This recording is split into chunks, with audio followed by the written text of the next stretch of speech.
колькасць выпадкаў вострых рэспіраторных захворванняў павялічылася.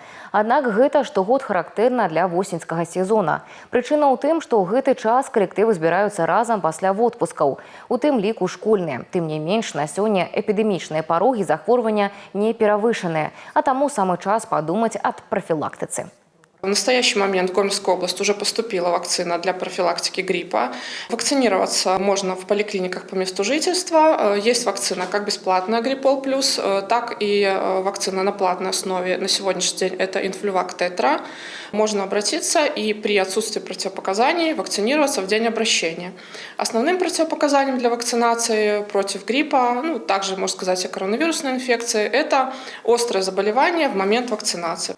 Уздым захворвання на грып прагназуецца ў студзені-лютым 2026-го. Таму вельмі актуальна падумаць аб вакцынацыі зараз. Аптымальным часам для правядзення прышэпак будзе кастрычнік-лістапад гэтага года.